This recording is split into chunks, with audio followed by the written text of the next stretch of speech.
Oh, really? Brain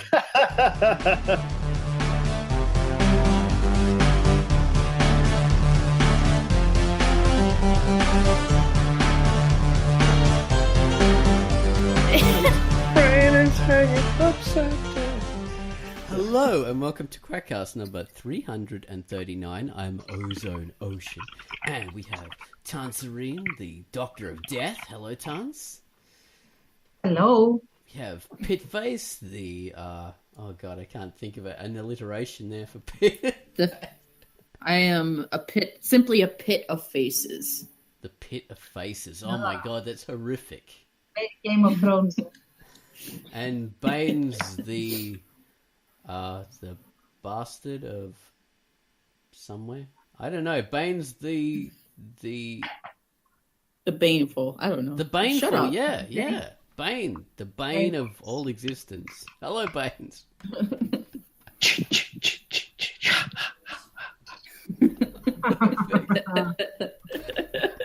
Oh, geez, the evil slasher. All right, so we're going to be talking about Wardrobe is a Tell, which is Tance's post from a couple of weeks now. I think it was this last week.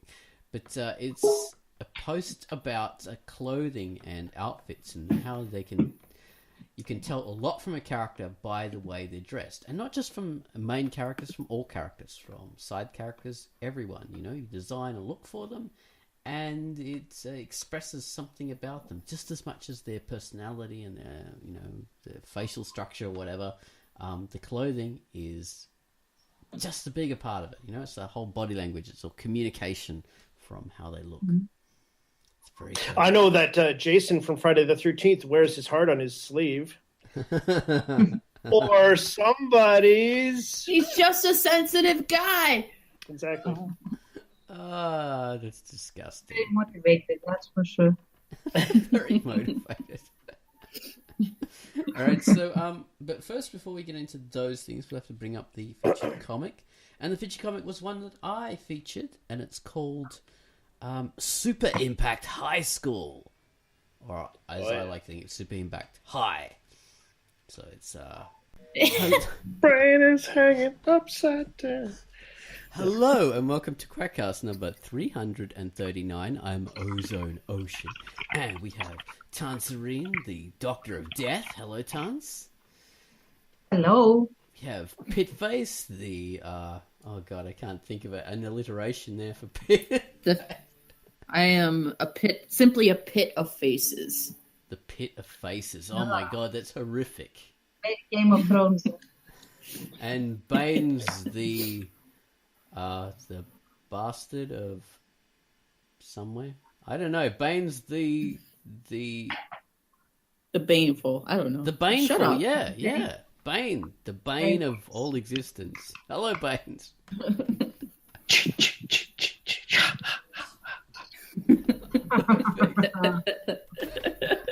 Oh, geez, the evil slasher. All right, so we're going to be talking about Wardrobe is a Tell, which is Tance's post from a couple of weeks now. I think it was this last week. But it's a post about clothing and outfits and how you can tell a lot from a character by the way they're dressed. And not just from main characters, from all characters, from side characters, everyone. You know, you design a look for them and it expresses something about them just as much as their personality and their facial structure or whatever. The clothing is just a bigger part of it. You know, it's the whole body language. It's all communication from how they look. Mm-hmm. It's very cool. I know that Jason from Friday the 13th wears his heart on his sleeve. Or somebody's. He's just a sensitive guy. Exactly. Ah, that's disgusting. Very motivated, that's for sure. Very motivated. All right, so but first, before we get into those things, we'll have to bring up the featured comic, and the featured comic was one that I featured, and it's called Super Impact High School, or as I like to think, it's Super Impact High. But That's a cool title. I haven't read this comic. Well, it's reminds me of Fist of the North Star or a bit of Dragon Ball Z sort of thing. Or, it's a fight thing basically, as you'd imagine, just from looking at it. So yeah, It's pretty Cool. cool. It's pretty cool. Well, it looks like hand colored from what I can see, or is that Yeah. a digital? Oh, Effect. it looks like Looks like it's pencil crayon? it's 100%, yeah, analog, yeah. Oh, Some- really? I would have guessed the inking was digital from my unpracticed eye. Yeah, could be Just right. looking at the. Yeah, first time for everything. It's pretty awesome, so I'm going to read that out now. Hello, I am Ozone Ocean, and my feature for the week was Super Impact High School. Okay, so Super Impact High is a hell of a dangerous place to be. A haven for delinquents, gangs, and expert fighters. This is the school young 15-year-old Marcel finds himself as a new student, hot on the heels of his mysterious missing sister. Super Impact High is an exciting high school fight comic reminiscent of Fist of the North Star. It has a very unique art style that really complements the on-screen action. Most of the art is non-digital, black and white, with a heavy emphasis on action. This is a compelling fight comic. Get into it. It's drawn and written by Guy with Chainsaw, rated T. Yeah, the art style really does complement the frenetic on-screen action of the fighting. The characters are highly stylized. It's a very individual art style. I've never come across quite an art style quite like this one. So it's really interesting to have a look at. And if you like those styles of fight media, like Fist of the North Star, not really Dragon Ball, I would say, not really that kind of thing, but it's the super stylized sort of thing with those fight animes and all that kind of stuff from the good old classic golden era of the anime fight theme. Maybe Yu Yu Hakusho sort of, but without the supernatural element. It's pretty cool anyway. You should check it out. There's not that many pages, so it's really easy to read through and see where it's going to go. Will he find his mysterious sister as he fights his way through the levels of this fighter-filled high school? So yeah, have a look at this one by Guy with Chainsaw, rated T. And that was Super Impact High School. Okay, so after that, we have the featured music that Gal Wallace has given us, and he's given us the theme to a comic called Run Run. Run Run, it's called in big capital letters. Yeah, Run Run. Run Run Run. Oh god. No, I'm not going to start on that. So this music is a symphony of urgent electronica. This track wants you to get moving in a linear fashion, faster and faster, rhythmic and regular, like the pace of a runner. Run into the bright, white, high-tech future with Run Run. Take it away, Gal Wallace.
That was Run Run by Gal Wallace. The comic is by a guy called Run Run, and it's rated E. So Oh, that worked out well.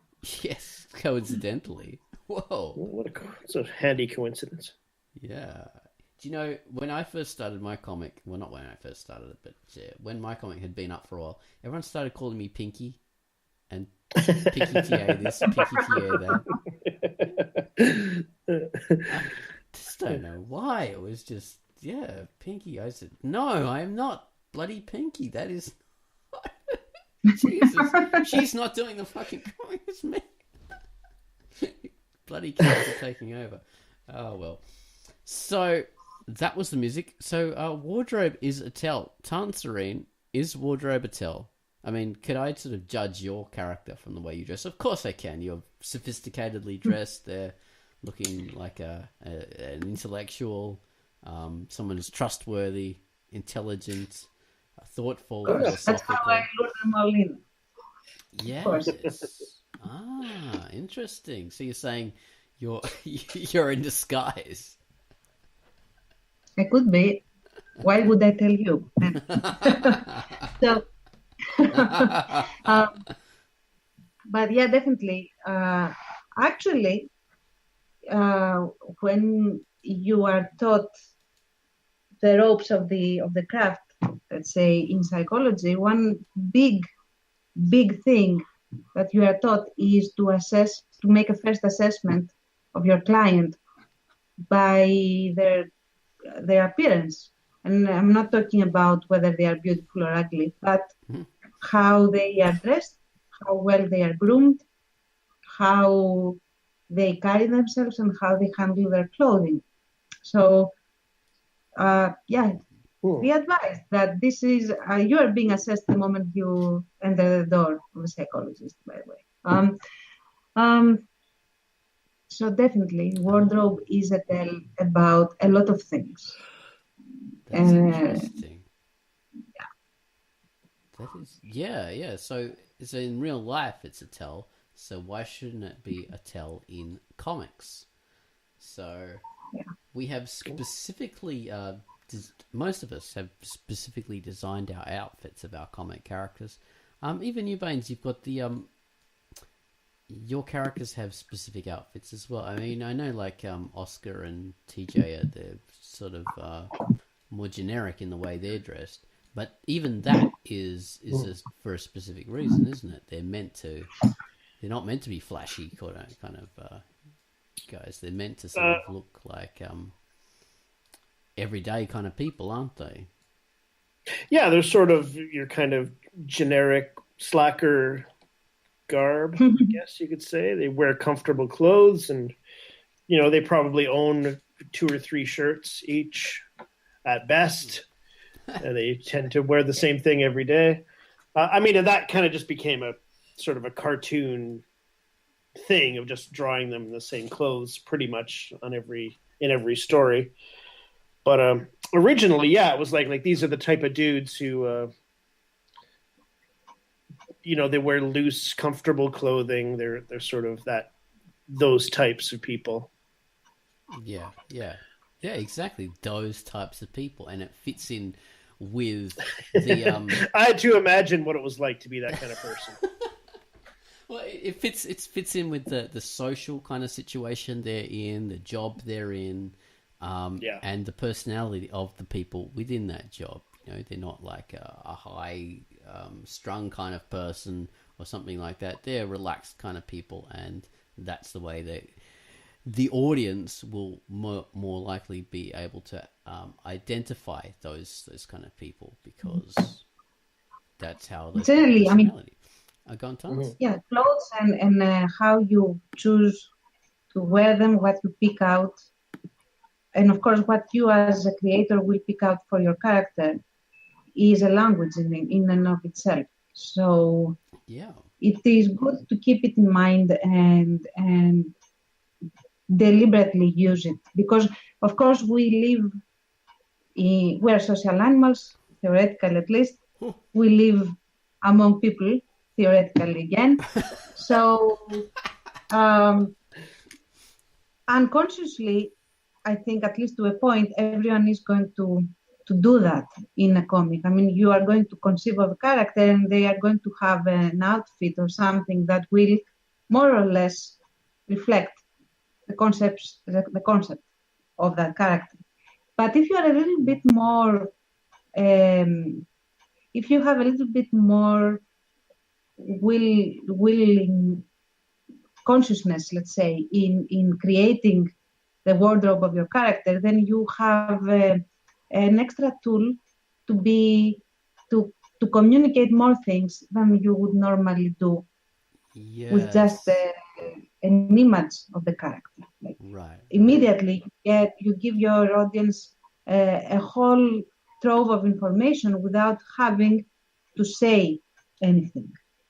If you know how to use wardrobe and appearance well, that's what I'm saying. Yes, very good point. Yeah, it gives you a whole other vocabulary. Yeah, so you've got the words, the dialogue, you've got the exposition, and then you've got the outfits. So that's a whole big thing. Yeah, it's huge. But there's also factors where it's done badly. I mean, you communicate the wrong kind of information, so you've got or you communicate it too much. It becomes grotesque. You telegraph it too much. Yes. Black dressed evil character, that kind of thing. That can be a great cliche to work with, but if you go too far with it, then it's just too obvious. And if everyone looks like Nosferatu, there's and especially and there's another thing. If you have a character that is super flashy in the dress code that they're using, and you don't have his or her environment reacting to that, then again you disengage the audience. Like, for example, if you have someone dressed like Cruella de Vil and nobody bats an eyelid, unless everyone is dressed like Cruella de Vil in a sense, then the realism is ruptured a little bit. The suspension of disbelief that this character would actually dress like that, and whatever that communicates, falls. So, and then again, it becomes grotesque and telegraphs too much. And it's like in some animes, I have seen, like everyone is normal people design, brown hair or black hair or blonde or whatever, and normal hairstyles and everything. And the main character is the one with the purple hair. That spikes. Or pink, perhaps. Or pink. But nobody seems to actually, notice. Don't forget about orange.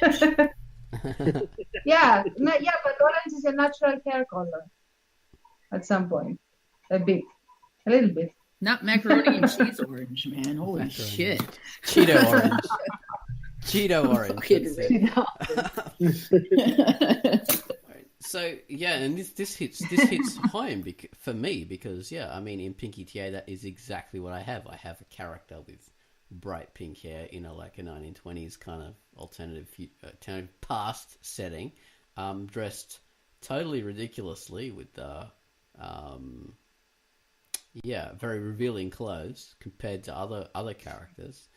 And so I'm working with that. So I'm working with that absolute peacock in a bland world sort of thing. And so I'm not sure that's very accurate. I mean, Sissy has a heart on her crotch. Yeah, that's not exactly subtle. So she's not either. But there's not many. I mean, there's that within like a framework of boring uniformed men or uniformed men and women, and then you have these very, very flashy characters. So you have those ones that stand out. So that becomes a thing where you have this like tension. Why isn't anyone really remarking on? I mean, and I later on I do have characters actually remarking on that, saying, "Oh, you pink-haired clown! Oh, the way you're dressed is ridiculous." And, stuff like that. And I do kind of slowly justify it. But that is definitely a thing. And that was not by very clever design when I originally did that. I was just thinking of the way manga and anime is very flashy and they have these weird characters, and I just wanted to do that, and I just organically started. I didn't really plan out my thing very well. So that is a pitfall you can fall into, definitely. Be careful when you do that, because then you'll have to backpedal and re-justify things and have to structure stuff so it does make sense, which I had to do. So, yeah, that definitely. I remember is us a track. talking about a bottomless waitress and saying, and thinking, and I think we talked about it. Like, let's never address it, or dress it completely. But let's never mention the fact that they're bottomless, other than just it's the title of the comic. Yeah. It's just like it's never really commented on. I think that everyone takes it that it's sort of like an inverse Hooters. So Yeah. basically, yeah. Yeah, it leaves it to the audience to make it to justify it and to understand it, and then go, oh yeah, of course I get it, yeah, because no one wants to be an idiot, so everyone just imagines that they understand it. But it's not too easy to. I mean, it's not too hard to understand. Like Tant says, you just reverse Hooters just automatically. Right. Yeah. But yeah, it's an interesting thing, yeah, and it's a good way of addressing it. But as Tant said before, like if I were to do the whole Pinky TA thing and never mention it with her, then it would be annoying. I think that would be, as a reader, you'd be going, this just doesn't fucking fit. This just is so. Why does he have this character? That's why. Why did she do this? So yeah, you really have to if you're gonna do something, if you're gonna make a character really weird, you're gonna have to give people a reason for it in some kind of respect, some kind of way. But yeah, Still, I think that you either the setting has to be super weird so they fit in a sense, like a tropical fish would be in a reef, I suppose, or you have to make some kind of niche for that character in the setting that isn't as flamboyant. And I think, at least in Pinky TA, I think that is actually very well done, because she doesn't stick out in a way that you wouldn't, like, she doesn't look out of sync with her environment. You have all the main characters are larger than life, and the other ones that are more normally, quote unquote, dressed are basically backdrop anyway. It's like anyone is larger than life in some way, and it shows. It is reflected on what they wear, or how they wear it, or their body language.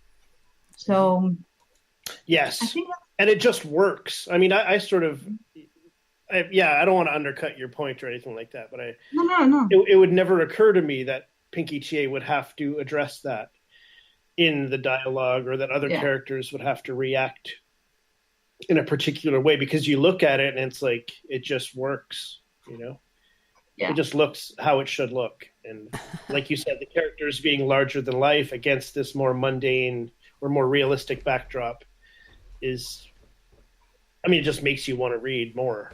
It's just like, exactly. Makes it pop, It might have grown into itself after all. That's what those things.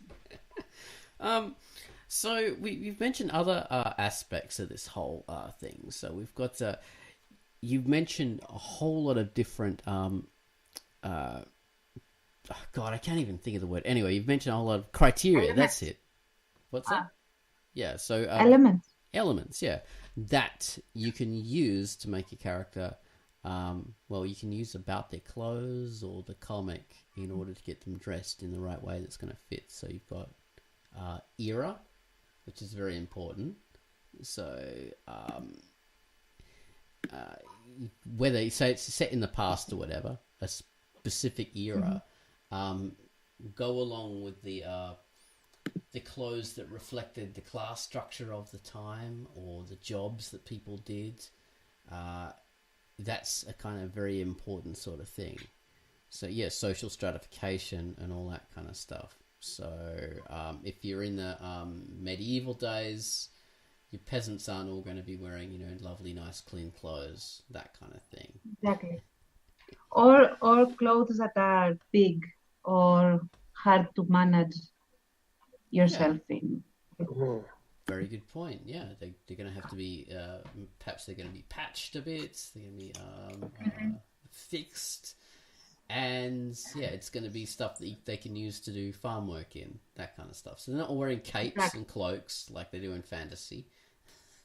No. Unless they travel. One thing that always bugs me, but that's a personal thing, is the white sleeves.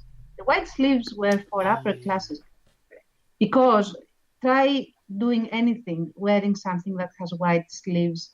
Mm. It's not going to work. It's not. It's as simple as that.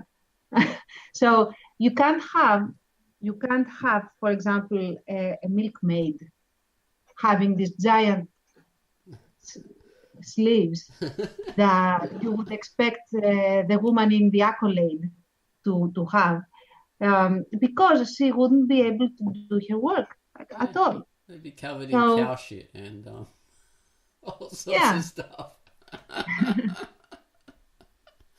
So, I mean, if you do pick a pattern and you don't make the exception in the way like you have done for PKTA, then, study it enough to be consistent and give a level of realism, because that will help you sell, quote unquote, all the non-realistic elements that you might have or you might want to get away with. Yeah. Or if you're having something that stands out, you have everything that fits in order to make that thing stand out much more. Because everything else fits exactly. so well. Exactly. So you've got, you mentioned some other things. Okay, so era, how the times are. Okay, so if everyone's really poor or if there's war or something like that. So, okay, in Brave Resistance and Without Moonlight, there's war, so and there's clothing is, people wouldn't be wearing the best clothes. They're not going to be buying new stuff all the time. They're going to have to subsist on older things and repair and fix, depending on their social role. Exactly. Okay, I mean, it's what...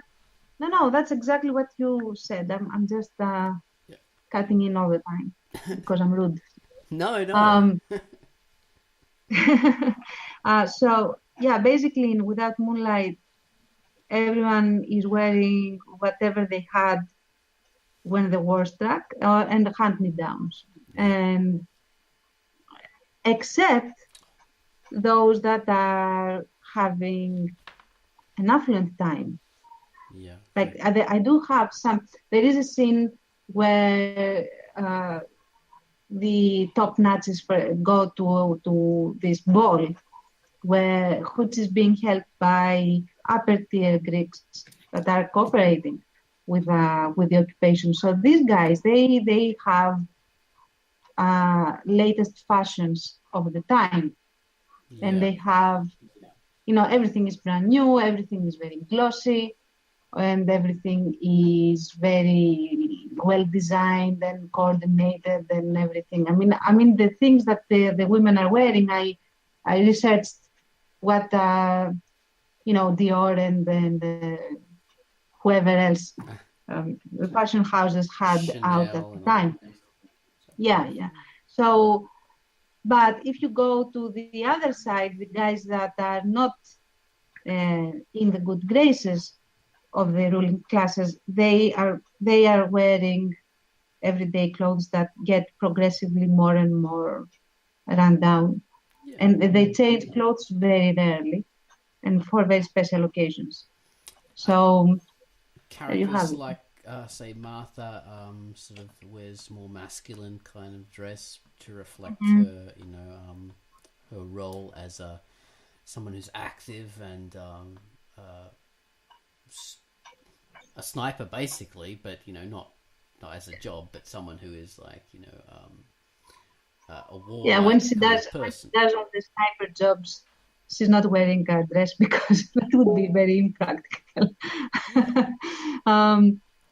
But yeah. And to be honest, I made the news post when because I had been thinking for this scene that I have just begun in Without Moonlight, they are for the first time feeling better for specific reasons, and they have to appear also a little more cleaned up, so to speak. And then I had to they're going think to about church. yes, they're going to church and they want to appear a little bit more upstanding to the eyes of the overseers there. So, but also they are feeling better. They are in a moral, not moral. Let's say the morale is a little higher. They're happy. So they're happier. So they do want to look a little better. They care a little more about how they look. Yeah. So and that got me thinking into making the news post. Yeah, because I had to sit down and think of what they had, what they would be able. Bit of dead air here. Oh, did we lose Tones? We have. Tance has had a wardrobe malfunction.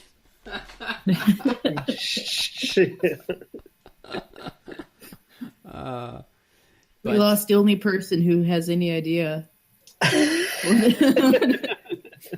I can continue. Okay, so Tance has her characters are feeling happy because things are going right for them for once. They've had a very bad moment where things were really quite bad, and now things have sort of, they're on and up. People are feeling more positive, so she's wanting to reflect that in the happy mood. And as she said, they're all going to church, so they have to look good. They have to look like they're in their Sunday best, sort of thing. Yeah, so it's kind of a renewal sort of thing. You see them in those different clothes, and you kind of feel like it's a refresh. Something is fresher, not to sound like a fabric softener commercial or something, but it does. And the clothing that they're wearing really highlights that kind of feeling that she's trying to portray. So that's, like she was saying, that is another voice. That is another method of communicating that feeling. Like colors are that, like brightness, clarity of line, obviously dialogue or smiling faces, expression, and the outfits, which it all works together. That's right. Like I sit here and I look at you sitting in front of your microphone in your silk oriental robe, and I think that you are a person of very simple means. You're very shy. You don't make waves. Very true, very true. Yes, in my satin robe here, silk pajamas, curly Turkish slippers. Yes, very humble person. Are you wearing Turkish slippers for real? I am. I'll take them off and show you. Ha! There you go.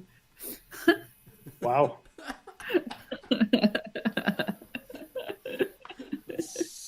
Nice. Silver applique. So yeah, once I wear an outfit, I go all the way. Very much like my characters. Well, Tance, are you back with us? No, she's just a static image. Well, in say Pinky TA, I have a lot of fun changing characters' clothes. Pinky, as I was saying before, has her style with her chap-like army trousers and G-string and all that kind of thing. But that's not static. That changes. I work on a theme, and she's got this great coat that I love that coat.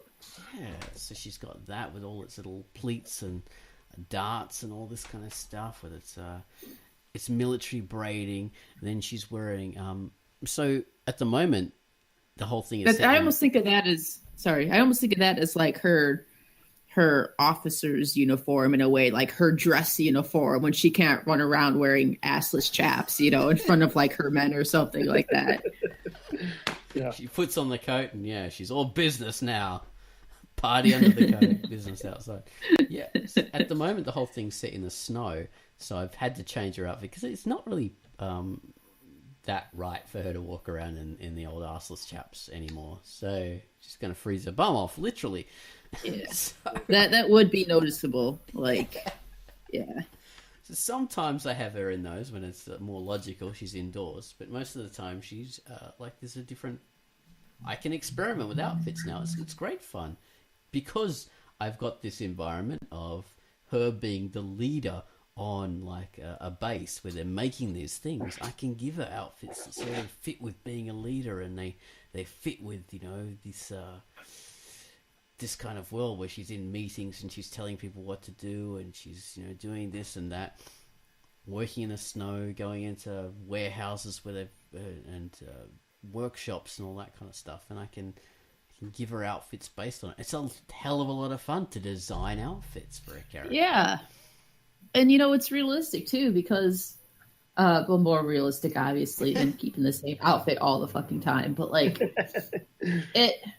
although it's still like her kind of style, those two outfits alone are so different from one another, and they make her seem not static, Like it's just cool to see. I don't know. I mean, this whole cast is about how more or less as bad as it sounds, as you could judge a character by their clothes. You can. It's kind of what the appearance is meant to do in a lot of cases, and it's just I don't know, man. It just works so well with Pinky, with these different outfit changes and stuff, and it's just.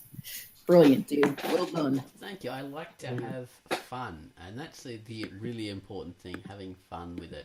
As well as what Tance is saying with expressing characters and personality, having fun with the outfits gives you another thing to enjoy about your own work when you're doing it. I mean, like the costume you've given Bones. So you are basically a Thrasher from way back, and you created an avatar for yourself, really, in Bones, who is the perfect Thrasher. He is a blend of everything. Living through my creation. It's fantastic. Yeah, he never changes his. Oh, a couple times he does. Yeah, kind of. Yeah, he does. His favorite shirt gets destroyed. He has to put on something else. But yeah, it's very. Putrid Meat has gotten a lot of the crowd that it does, because people see that character and, they already know what kind of ride that they're probably in for. And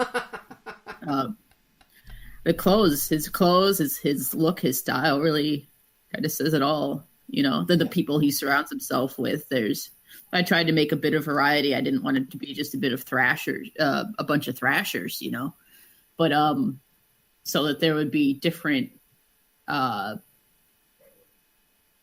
louder personalities maybe that would conflict and stuff, but I mean, like you said, it's kind of fun just to come up with those different looks and and just to see how they even compare up along one another, side by side, what happens.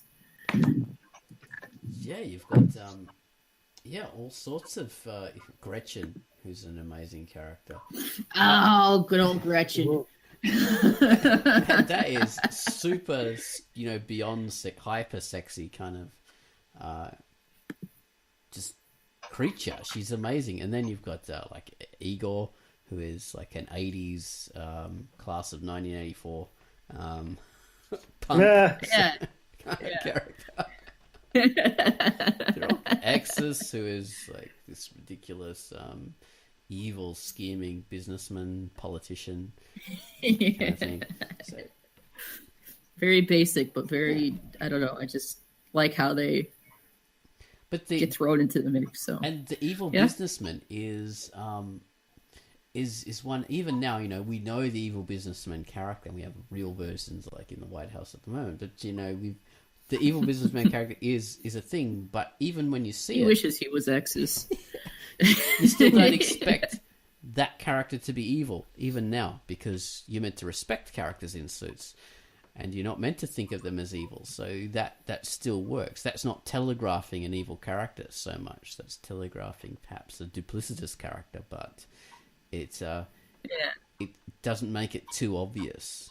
You know, like wearing a huge black cloak and spikes on the shoulders. And well, yeah. Well, part of the reason why I chose a businessman is I didn't even really have a personality worked out for Exus. And I don't even know. He's got a personality. He just doesn't have much screen time. But that part of the reason why I came up with Exus is I thought, well, what's the great polar opposite to Bones the Thrasher? Well, a fucking suit. Right? A suit is everything that he isn't. It's his complete opposite, you know? Yes, very so, much. Oh my god, this whole thing actually reminds me. Have you guys seen Kill la Kill? No. No. None of you? Even Tance? No. Not yet. Heard of it. Tance is back. No, I haven't. Okay, so Kill la Kill. Yes. All right. Hi. This is this glorious anime that is just so beautiful, and I recommend it excessively to you guys. Like, you really have to watch it. It's so good, and it's sexy, but it's funny and ridiculous, and it's all about clothes. It really is all about clothes. It hinges on everything about it, because the main character finds like a uniform dress that gives her superpowers. That's been done. You know, the clothing gives you superpowers. That's not a unique thing, but it gives her superpowers because of it's got some kind of alien kind of thread inside it, and there's all these other characters as well who have their clothes do weird things to them in their bodies, and they give them special powers.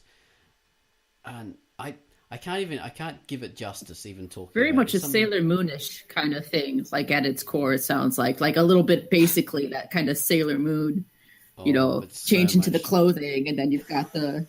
Yeah. It's so much beyond that. It's incredible. I reckon I'm not even going to talk about it more because I'll just make it sound crap, and it's just so good, so amazing. Okay. But Kill all right. Kill. Yeah, cool. I don't want to overkill Kill la Kill. All right, Tance, we did sort of talk about the rest of the whole theme about the your outfits in Without Moonlight, and we sort of finished that. We sort of became Tancerine for that, and wow, that's you probably did it better than me because I was digressing and talking way too much and saying way too little. So well done. You're whatever it is you said. You're always very, very interesting. So, all right, character personality is another trait of this thing. And obviously that's a big thing I do in PKTA, even if she does stand out and become like a bit of a sore thumb.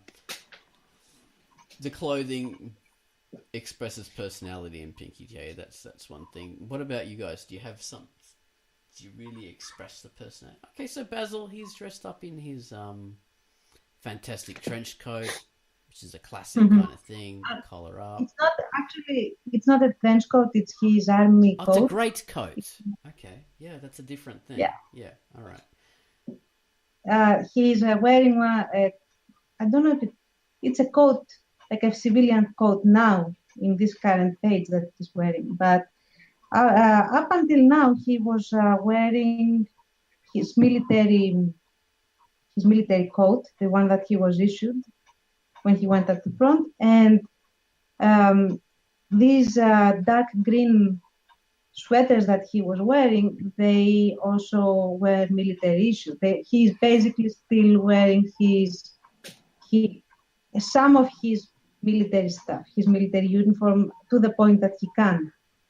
So showing he's a veteran.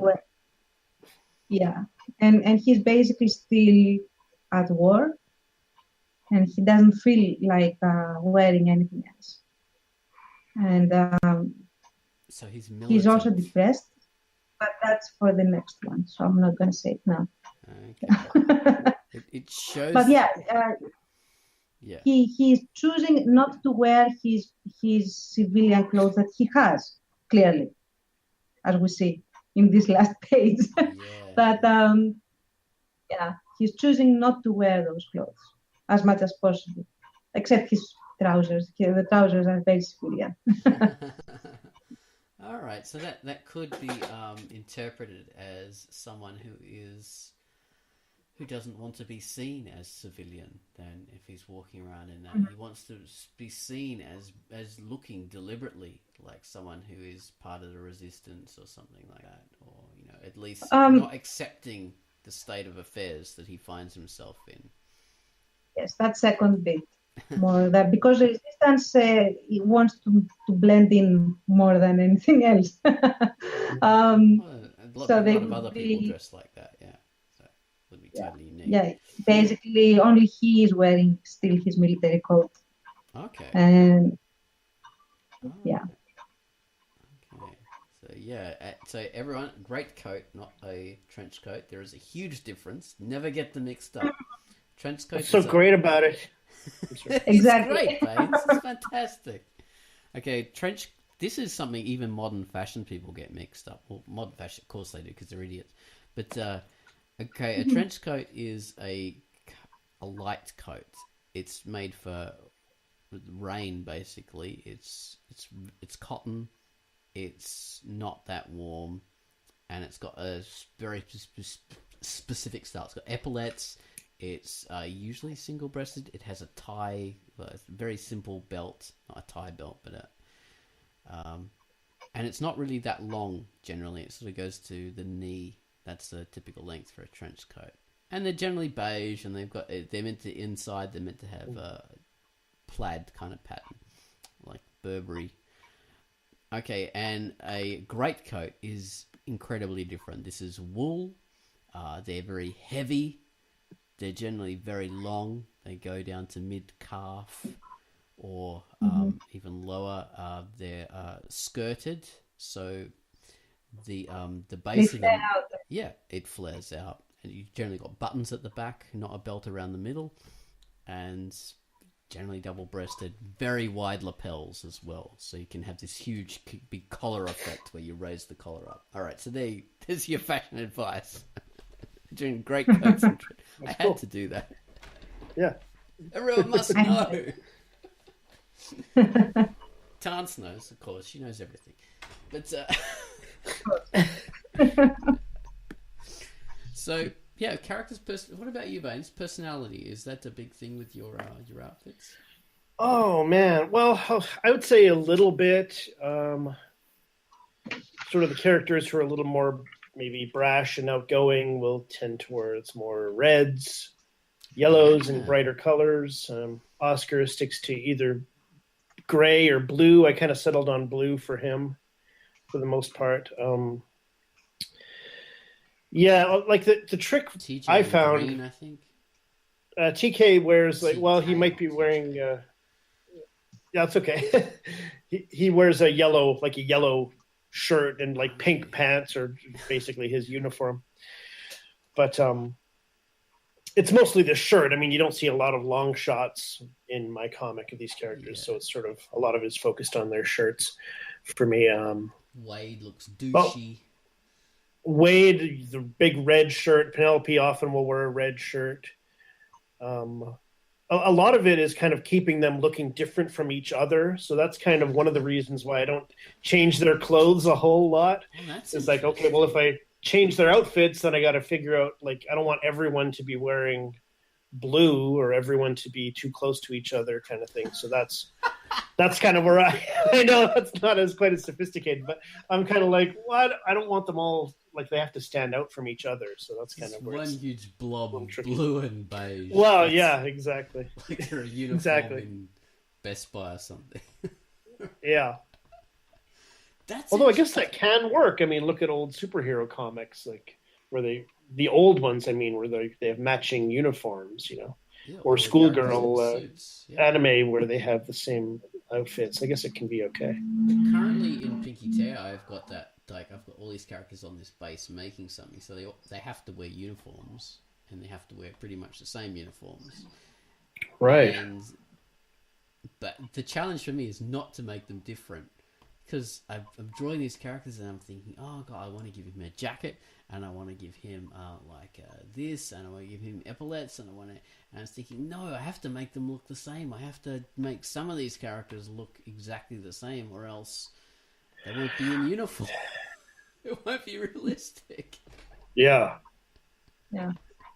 So do you think that's something not to worry about if it's not like an animated piece or a live action thing? Like if it's a comic, you can kind of put whatever color you want in the background. You can have them standing wherever you want. You can have the camera angle, this or that. Do you think that's like not something to worry about necessarily? Like a variety for a regular cast of characters? To have a rainbow of colors? You know what I'm saying? It depends on the like Tance is saying, in all these elements. It just depends on what you're trying to express, what you're trying to make things fit in with. Like in your comic, yeah, they should be different because they're very distinct characters, and it's all about characters. In my comic, it's less about characters and more about plot and all that kind of that kind of stuff. So people shouldn't stand out. And at the same time, like obviously Pinky will stand out with her hair and so forth. You've got, like Tance was saying, you've got specific characters that stand out against a background of more normal characters. And so everybody else should not be flamboyant and fantastic and interesting. Kind of reminds me of that meme, that anime meme. Like, there's some kid that's born and he's got blue hair. The doctor says, oh God, you've got a protagonist or something like that. A main character or something. I just ruined it, but... Oh God. Yes, very much. Yeah, I'm sorry, madam. I have to tell you. Your daughter is going to be the tsundere or whatever. It's got the blue hair. It's good. That's how it happens. Jeez, he has to be in a class with a blue-haired kid, a pink-haired one, and a red-haired, and a blonde-haired. And we can't have multiple pink-haired kids in this class. There's only one allowed in anime. That's how it is. But I think it's hard to get away from having specific that, from not having something specific that sets your main character apart somehow. I mean, it's not a bad thing, to have it stand out. It's just like we were saying before, just have it kind of in a way that, isn't so jarring that they just don't fit in. But like Basil, for example, he's got the face scars, that's not clothing, but that's the thing that makes him kind of significant, and that, that means, it kind of means like, watch this person, watch this guy. And that's, clothes act like that a lot of ways. Yeah, he also doesn't have a forearm. Yeah, that's true too. The one. But yeah, I think I totally agree with what you said, and I think that the main characters. I mean, you are constructing a story. The main character is going to be standing out from the others in some way, and the trick here, the balance, is to make these distinctive characteristics make sense, so to speak, within the setting of what it is you're presenting. And I think that depending on how close to realism you want your story to be, different sets of frameworks or within which you have to make these distinctive characteristics. Like, for example, I cannot have anyone dye their hair blue, although I would be very much amused if they did. Yes. Why? First of all, nobody would, talk to them. They would just shoot them, and on either side. And second of all, you would never find blue dye at the particular era. So there you go. Yeah. Oh, it could happen. I could make it fit. Marge Simpson not appearing in Kansas. No. I could make it fit. I like someone's painting a roof, and in those famous villages where you have like blue roofs and white walls. Oh yeah. and a The paint islands, bucket yes. falls on someone's head. Exactly. Okay, if you do that, and that's an excellent example, because if you really do want to sell a specific characteristic that is very outlandish, you can still make a way for it to exist, but you have to sit down and think about it. Because if something like that happened, at least for a long period of time, this character would have blue hair. There would be no way for them to, unless they shave their head or something. So they'd have to wear hats all the time to cover it up, or yeah, unless they shave their head exactly. But then if they shave their head, that would indicate something else. So exactly. they don't want to look like escaped concentration camp victim or something. So they've got to say no. I had this accident with the paint, and so I wear hats all the time. All right, the last characteristic Tance has got here listed is mental state. So this is an interesting one. And yeah, that's very, very cool. Yeah, very true. Yeah, I'm not as sophisticated as that. Maybe in my comics that I suppose, I have the characters sort of dressing slightly differently. Like if they're commanding or something like that, then they have them dressing in a particular way, and Pinky does change her outfit. Tansy, you were saying all your characters are happy at the moment, so they're dressed in a way to reflect that. They have dressed up. They have upgraded their dress code a little bit. But yeah, I mean, most of the characters. Okay, my characters are either under shock, or trauma, or depressed, or all of the above, because of course it's war and it's the occupation and all these things. So you do have people that are not reacting in normal ways. Or so that's why, for example, Basil's hair is terrible. Yeah. In the sense that it is uneven, it sticks out everywhere, it falls on it generally exists. It exists. And the reason for that is that he can't be bothered to have it cut, not even to sit down and have his grandmother cut it for him. So, which was a thing back then. Yeah. So basically, he cuts off whatever falls in his eyes and he's bothered by. So, and that's why it is the way it is. Now that he's feeling better, he will probably want to shape up his hair eventually. If this keeps up, he will want to be a little bit more presentable, especially now that he has something to look forward to with Martha. It's a danger zone. Of course, he will want to be better. And yeah, the reason, the lack of grooming that he has in specific ways. So on the one side, his depression, and on the other side, the fact that he keeps saving, for example, that he still does need control. So that's me overthinking my characters. But mental state. That's really good. I love that aspect of it a lot. I think that would apply to my comic. Definitely, I'll use that. That seems like a great thing to think of. Like, where is your character at? Are they feeling good about things? Okay. Because people will tend to kind of groom themselves better and everything when they're feeling happy. Yeah, they'll shave, they'll comb. I like that. Difference with like it was a sort of a dream sequence, wasn't it? With Oscar in Oh yeah, that's right. Yeah, I was thinking I haven't done that, but I guess I kind of did. Yeah, in the dream sequence.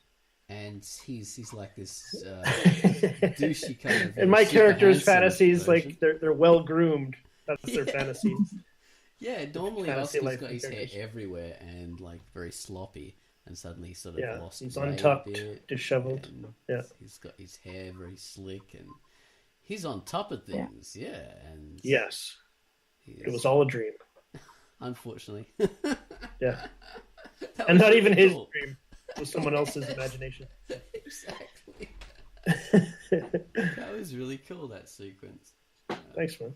It reminds me of, it doesn't, I'll segue into this. Have you seen Tim and Eric before? This weird, horrible, Little strange bit. thing. Yeah, so there's Yeah. two bizarre, super dorky, nerdy characters, and just you look at these two guys and you think, oh my god, dorks. But they've designed their look to look like that, and that's what the thing that they want to project, looking like two big, weird, awkward white guys. Tim and Eric, awesome show. That's it. And Tim and Eric, awesome show, good job. They had this movie they did, the awesome movie, and in the start of the movie, they're both super Hollywood, super handsome, just like the way Baines made Oscar. You know, the hair's slick, fashionable. They've got they're no longer these really boring white teeth. Yeah, no one's Tan. white guys. I saw the beginning of that movie. It was funny, but it was very weird. Yeah, very weird. And it changes the whole personality of the character too. It really gives an impression that things have changed just from the changing of appearance. So what Tanta's saying about mental state, it really is effective at communicating ideas and things.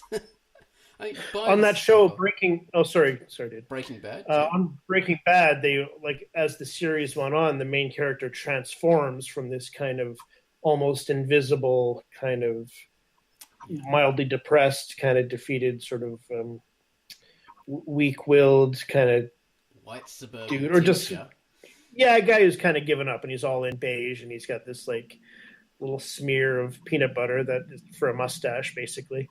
Yeah.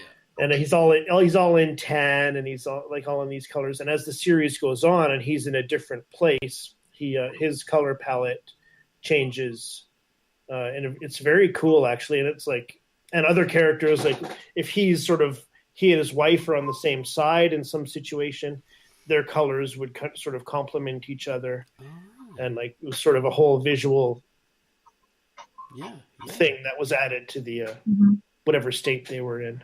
And you don't even notice it consciously, unless you listen to the creators talk, or at least I wouldn't notice it unless I hear the creators talk about it. And then it's like, oh my God, like that's kind of going into your subconscious, I guess, as a viewer. Yeah. And I have to add that although for some reason nobody in this quartet is watching it, well, I have noticed in Game of Thrones in the last. This is the only Game of Thrones. Yeah.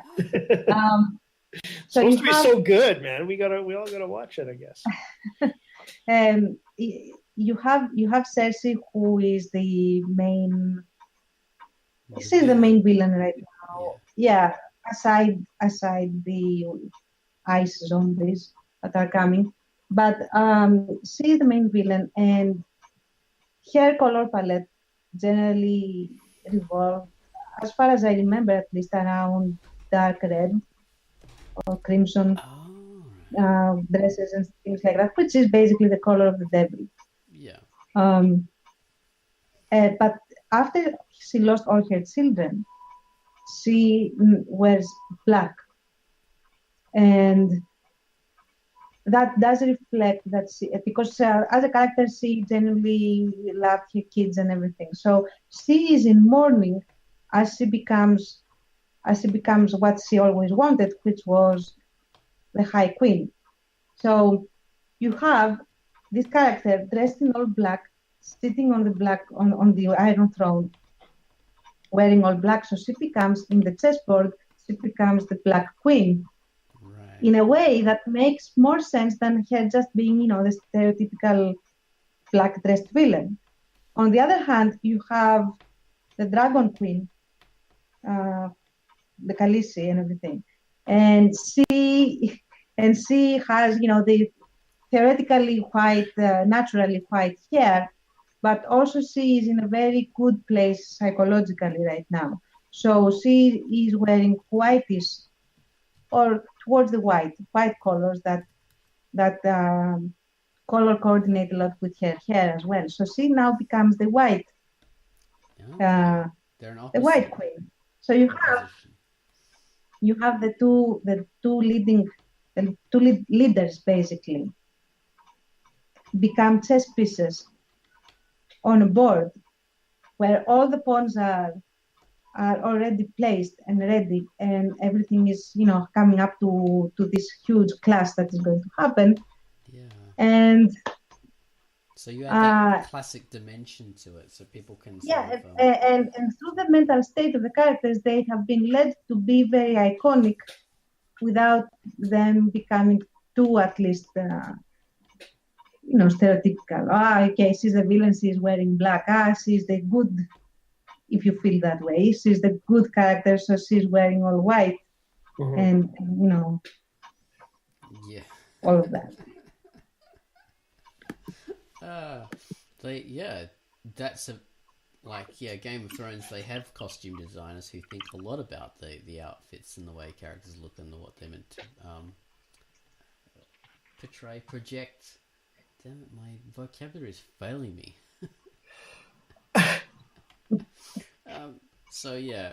It's fantasy, but she's still got dark eyebrows, isn't she? I mean, come on.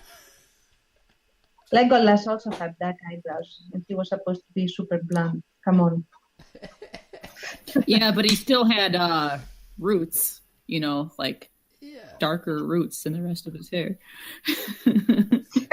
That's because he was on expedition and he neglected to do a root job there. That's the only reason. There you go. Yeah, his touch-ups. Well, yeah, Pinky isn't a natural pink, as I've said many times, and even showed her dyeing her hair. What are we talking about dyeing hair for? No one dyes their hair in your guys' comics at all. I'm pretty sure. Man, I've thought about it though, because there was some article in recent years about how the percentage of people who dye their hair is quite it's a lot of people. A lot of people do color their hair. So I thought I should. They always have. I wonder if the girls in particular in my comic have dyed hair, but I haven't really ever addressed it or drawn roots or. I actually can't have them dye their hair because the only people. I said that in my comic I can't have them dye their hair at all. Yeah, exactly. Yeah. They would though, because they kind of dyed red hair and things.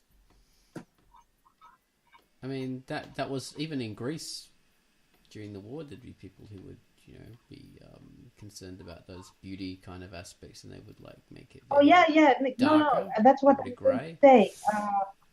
Back in the 40s and well up until at least late 60s, maybe. The only people that would dye their hair would be hookers.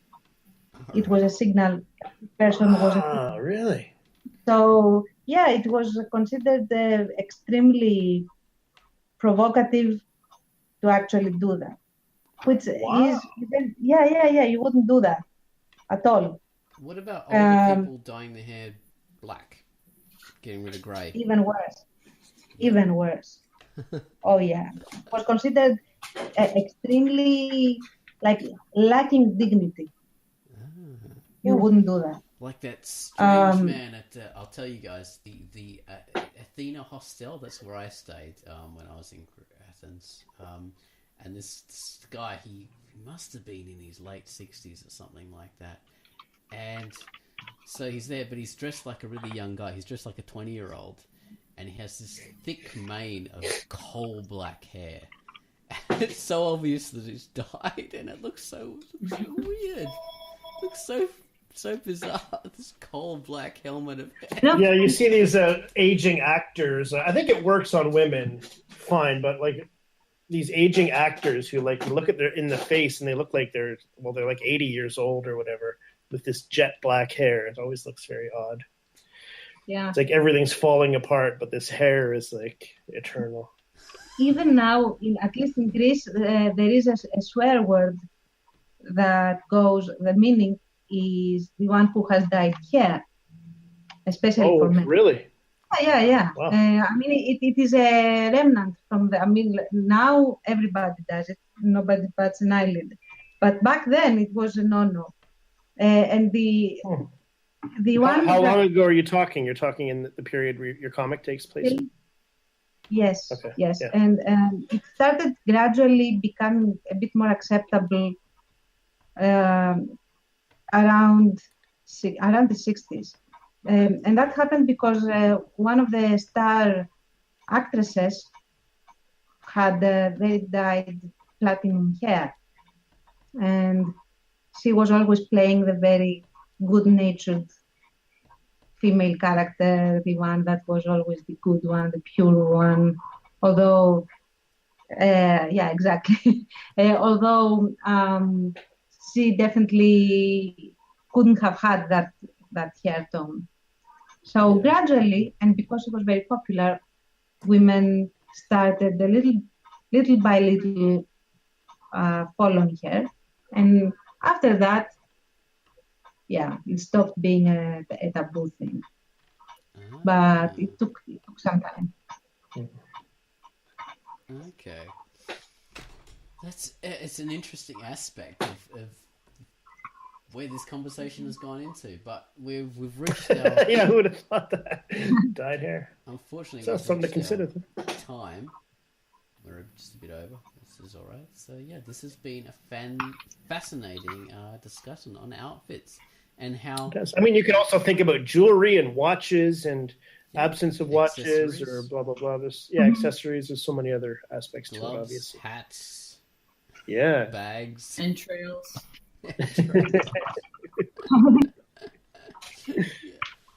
Whatever you like to accessorize your character with, exactly. All right, so I hope people will start dressing up their characters, and making little cutout dolls of the that was a big fad for a while ago. Venomous. Yeah. Yes. Oh my God, Venomous. Now, won't even mention him in this regard to this. His characters are like the masters of outfits. Yeah. He really does design them. Okay. Well, this has been Quackcast number 339, and maybe even a little shout out to the DD Fashion Show. I don't even know if that's still going on, but you can put a little thing in there, little thing. Oh Yeah, yeah, it's that's for a a good idea. Encourage people to get along with that, because that is all about dressing up your characters and giving them different outfits. Yeah, good idea. All right then. Talk to you next week, Quackcast listener. Bye bye now. Bye-bye. It's literally just me listening to the Quackcast over again. Hi, Pitt. Hope you enjoyed it. Hi, Baines! Pitt, you're fantastic. Shut up.